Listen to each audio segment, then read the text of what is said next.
ओम शांति। मुरली से पहले मन को एकाग्र कर शिव बाबा की याद में लगाएं। मैं मस्तक के बीच चमकता हुआ एक छोटा सा ज्योतिर्बिंदु हूं। मैं बिल्कुल शांत हूं। मेरा मन और बुद्धि शांत चित्त है। अपने मन को एकाग्र और शांत कर लें। सारे विचार शांत हैं। मैं अपने शांत मन से शिव बाबा के महावाक्य सुनती हूँ। 8/10/2020 के महावाक्य हैं। आज बाबा हम बच्चों को समझा रहे हैं कि बच्चे कई इस चक्र में आके आवागमन के चक्र से छूटने, मोक्ष पाने के लिए बहुत मेहनत करते हैं, पुरुषार्थ करते हैं।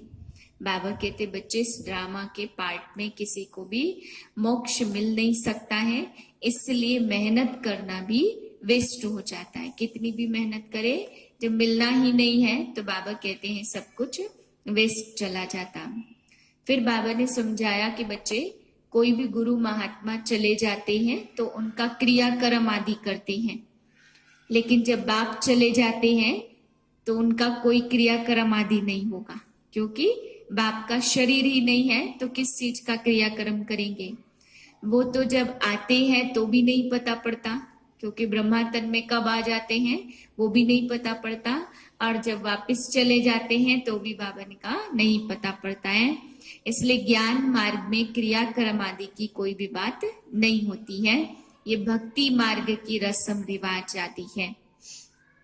फिर बाबा ने आज समझाया कि तुम बच्चों को मैं देवता बनाता हूं तो तुम्हें विश्व में शांति स्थापन करने के लिए सेवा में लगे हुए हो, परंतु तुम बहुत ही गुप्त हो, ना तो कोई हथियार है ना कुछ है, फिर भी तुम विकारों से युद्ध कर रहे हो। बाबा ने कहा तुम ही दैवी गुण धारण करते हो, परंतु कब बनते हो, कैसे बनते हो, अम्बा कौन है, कब बनी, ब्राह्मणी थी या देवी थी, उसके विषय में किसी को भी कुछ भी पता नहीं है।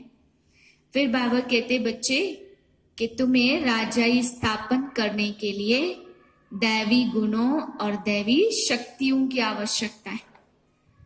फिर बाबा ने समझाया कि हम सो हम का रहस्य भी मैं ही आकर तुम्हें समझाता हूँ। भारतवासी तो अपने धर्म को ही भूल गए हैं और धर्म किसने स्थापन किया वो भी नहीं जानते हैं।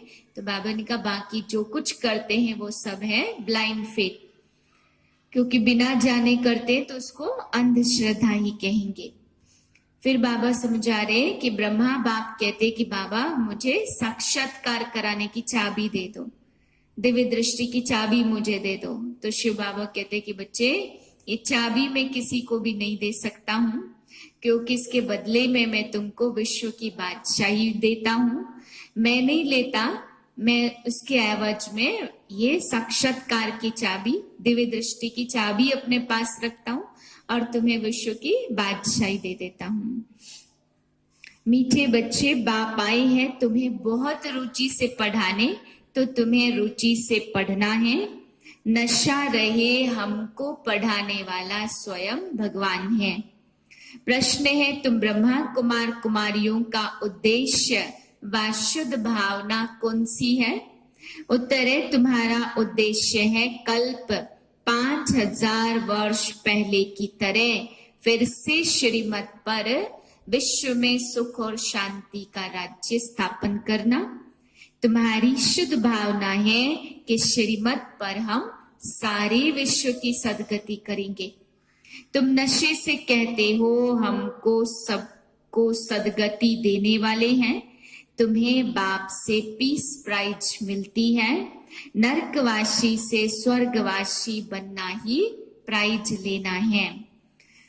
ओम शांति। स्टूडेंट जब पढ़ते हैं तो खुशी से पढ़ते हैं, टीचर भी बहुत खुशी से और रुचि से पढ़ाते हैं।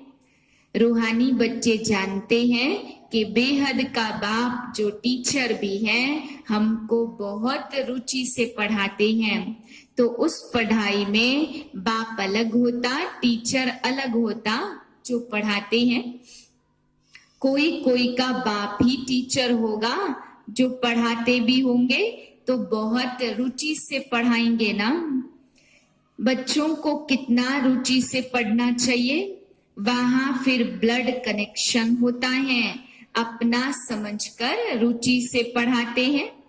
डायरेक्ट बाप पढ़ाते हैं और यह एक ही बार आकर के पढ़ाते हैं, तो बच्चों को बहुत रुचि चाहिए। बाबा भगवान हमको पढ़ाते हैं और हर बात बहुत अच्छी रीति समझाते रहते हैं। कोई कोई बच्चों को पढ़ते पढ़ते विचार आते हैं कि यह क्या है, ड्रामा में आवागमन का चक्र क्यों है। जो आवागमन के चक्र से छूटना चाहते हैं, ऐसे ऐसे ख्याल लाते हैं कि हमको मोक्ष मिल जाए। कई बच्चों को ऐसे ख्यालात आते, बाप समझाते यह बना बनाया अविनाशी ड्रामा है। तुम भी कहते हो बाबा अब जान गए कैसे हम 84 का चक्र लगाते हैं। यह भी पहले पहले तो आते होंगे, वह 84 जन्म लेते होंगे। पीछे आने वाले तो जरूर कम जन्म लेंगे। यहाँ तो पुरुषार्थ करने का है, पुरानी दुनिया से नई दुनिया जरूर बननी है। कोई नए नए आते तो उनको देख बाबा पुरानी पॉइंट रिपीट करते हैं। तुम्हारी बुद्धि में सारी नॉलेज है, जानते हो ना शुरू से लेकर हम कैसे पार्ट बजाते आए। तुम यथार्थ रीति जानते हो कैसे नंबरवार आते हैं और कितने जन्म लेते हैं। गीता में भी शुरू में पिछाड़ी में यह बात आती है, मन मना भाव पढ़ाया जाता है स्टेटस पाने के लिए। तुम राजा बनने के लिए अब पुरुषार्थ करते हो। और धर्म वालों को समझाया है कि वह नंबरवार आते हैं, भारत में ही बाप आकर सुनाते हैं और सबकी सदगति करते हैं। वह धर्म स्थापक जो आते जो मरते हैं तो उनके बड़े बड़े तीर्थ बना देते हैं। वास्तव में सबका तीर्थ यह भारत ही है, जहां पर बेहद के बाप आते हैं। बाप ने भारत में ही आकर सर्व की सदगति की है। बाप कहते मुझे लिबरेटर गाइड कहते हो ना, हम तुमको इस पुरानी दुनिया दुख की दुनिया से लिबरेट कर शांति धाम सुख धाम में ले जाते हैं। बच्चे जानते हैं बाबा हमें शांति धाम सुख धाम में ले जाएंगे। उनके लिए ऐसे थोड़ी कहेंगे कि मर गया, जैसे शिवानंद के लिए कहते शरीर छोड़ दिया फिर क्रियाकर्म करते हैं। यह बाप चला जाएगा तो क्रियाकर्म सेरेमनी आदि कुछ भी नहीं होगी। उनके तो आने का भी पता नहीं पड़ता है। वहां बाप को याद करने की दरकार नहीं है, मुक्ति में है, वहां याद करना होता है क्या। दुख की फरियाद वहां होती नहीं है। भक्ति भी पहले अव्यभिचारी फिर व्यभिचारी, इस समय तो अति व्यभिचारी भक्ति है। इसको रो रो नरक कहा जाता। एकदम तीखे में तीखा नरक है, फिर बाप आकर के तीखा स्वर्ग बनाते हैं।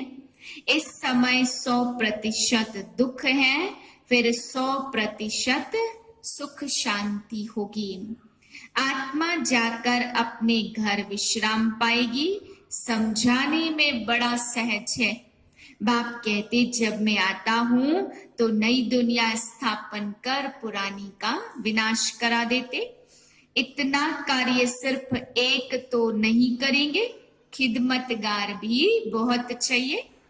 इस समय तुम बाप के खिदमतगार बच्चे बने हो, भारत की खास सच्ची सेवा करते हो। सच्चा बाप सच्ची सेवा सिखलाते, अपना भी, भारत का भी और विश्व का भी कल्याण करते हो। तो कितना रुचि से करना चाहिए। बाबा कितनी रुचि से सर्व की सदगति करते हैं। अभी भी सर्व की सदगति होनी है जरूर। यह है शुद्ध अहंकार, शुद्ध भावना। तुम सच्ची सच्ची सेवा करते हो, परंतु गुप्त। आत्मा करती है शरीर द्वारा। तुमसे बहुत पूछते हैं, बीके का उद्देश्य क्या है।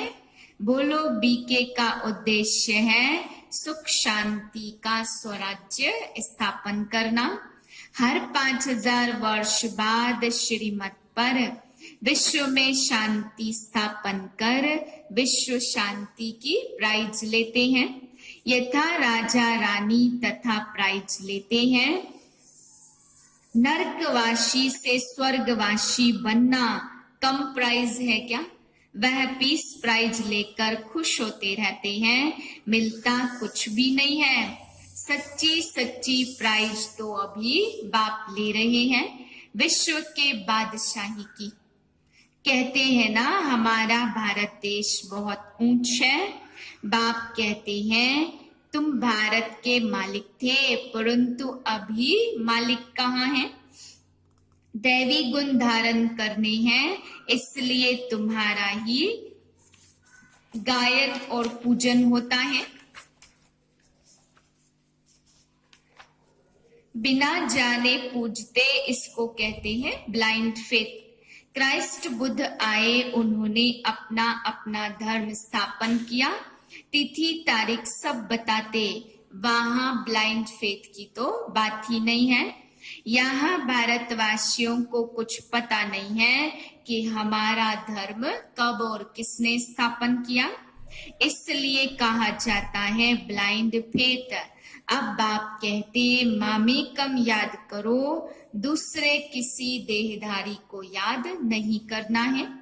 यहाँ तो बड़े बड़े लखपति करोड़पति जाकर अल्लाह अल्लाह कहते हैं। कितनी अंधश्रद्धा है। बाप ने तुमको हम सो का अर्थ भी समझाया। वह तो कह देते शिवो हम, आत्मा सो परमात्मा। अब बाप ने करेक्ट कर बताया है। अब जज करो, भक्ति मार्ग में राइट सुना या अभी हम राइट बताते हैं। हम सो का अर्थ बहुत लंबा चौड़ा है। सतयुग में फट से देवता वर्ण कैसे हुआ, कलयुग में तो था शूद्र वर्ण। कुछ भी समझते नहीं, देवता कहाँ से आए, कहाँ से पैदा हुए। भक्ति मार्ग में मनुष्य कितना फंसे रहते हैं। कोई ने ग्रंथ पढ़ लिया, ख्याल आया, मंदिर बना लिया, बस ग्रंथ बैठकर सुनाएंगे। बहुत मनुष्य आ जाते, बहुत फॉलोअर्स बन जाते हैं, फायदा तो कुछ भी होता नहीं है। बहुत दुकान निकल गए हैं, यह सब दुकान हो जाएंगे। यह दुकानदारी सारी भक्ति मार्ग है, इनसे बहुत धन कमाते हैं। सन्यासी कहते हैं हम योगी तत्व योगी हैं। जैसे भारतवासी वास्तव में देवी देवता धर्म के परंतु हिंदू धर्म कह देते, वैसे ब्रह्म तो तत्व है जहां आत्माएं रहती हैं। उन्होंने फिर ब्रह्म ज्ञानी तत्व ज्ञानी नाम रख दिया, नहीं तो ब्रह्म तत्व है रहने का स्थान। तो बाप समझाते कितनी भारी भूल कर दी है, यह सब है भ्रम। मैं आकर सारे भ्रम दूर कर देता हूँ। भक्ति मार्ग में कहते भी हैं, हे प्रभु तेरी गत मत न्यारी है। गति तो कोई कर न सके, मतें तो अनेकानेक मिलती हैं। यहाँ की मत कितनी कमाल कर देती है, सारे विश्व को चेंज कर देती है। अभी तुम बच्चों की बुद्धि में है, इतने धर्म कैसे कैसे आते। बाप बताते दिव्य दृष्टि दाता तो एक बाप ही है। बाबा को कहा, बाबा यह दिव्य दृष्टि की चाबी हमको दे दो, तो हम कोई को साक्षात्कार करा दे। बोला नहीं, यह चाबी तो किसको मिल नहीं सकती है, उनके एवज में तुमको विश्व की बादशाही देता हूं। मैं नहीं लेता हूं, मेरा ही पार्ट है साक्षात्कार कराने का। साक्षात्कार करने से कितना खुश हो जाते हैं। मिलता कुछ भी नहीं है। ऐसे नहीं कि साक्षात्कार से कोई निरोगी बन जाते या धन माल मिल जाता। नहीं, साक्षात्कार हुआ परंतु मुक्ति को थोड़े पाया। यह सब साक्षात्कार है, बाप बैठ समझाते हैं। इनको पहले पहले विष्णु का साक्षात्कार हुआ तो खुश हो गया।